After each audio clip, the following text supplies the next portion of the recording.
The stock market has been on a constant surge since the election. Up, up, and away. The Dow even closing at over 21,000 for the first time ever. Look at that. So how can you make the most out of your retirement funds during this historic run? Joining us now to discuss is Chris Hogan, a personal finance expert with Ramsey Solutions and the author of the book, Retire Inspired. There's a picture of it. Go pick it up.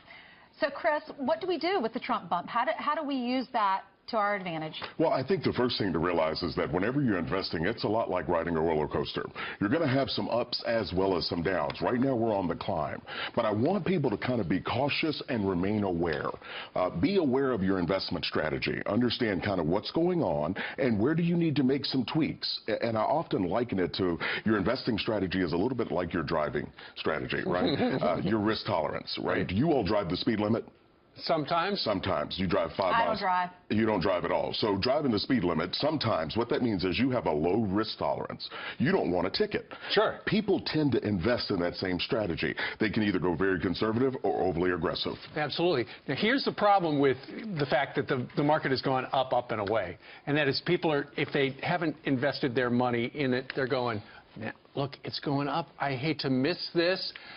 Investing at the top is always kind of a bad strategy, isn't it? It really is, because you're coming in when the price is at its highest. Right. And so what I always encourage people to do is talk to an investment professional. Really kind of walk this through and look long term. What's your strategy and what are you going to do? All right, so let's go through some of the viewer emails. Jennifer in Oregon says, my husband and I would like to retire in the next 10 years. With the growth in the market, at what point do we move our retirement savings into more conservative funds to protect our money? The protection question. Everyone wants to protect their money, which is very good. You work very hard for it. The problem is if you go too conservative, what will happen is you won't outpace inflation. Sure. Inflation hovers between 3 and 4%. That just means the cost of things is rising. So you don't want to go too conservative where your money's not growing at all. So again, get some guidance from an investment professional, kind of walk through, have a strategy on how we're going to begin to make some tweaks to your overall strategy. You don't want to invest in something that could make you a lot of money but could lose all your money. Yeah, you don't want to ride that Snapchat. crazy. Yeah, exactly. There have been a lot of things, and I've learned my lesson the hard way. Sure. So don't go it alone. Get some guidance. All right. Terry from New Jersey wrote us and asked this. I inherited $42,000 a couple of years ago.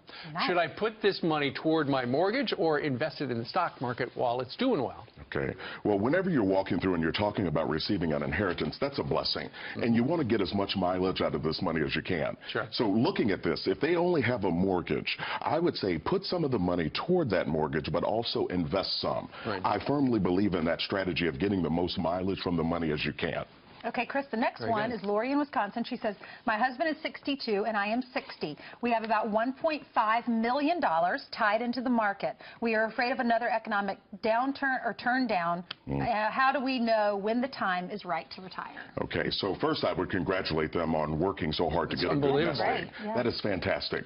Now, whenever it comes to talking about the timing of retirement, it's really a matter of where you are in your lifestyle. So I would encourage them to talk with an investment professional, try to talk about how much are they going to live on per month of that nest egg they put away, and begin to do this now before they retire.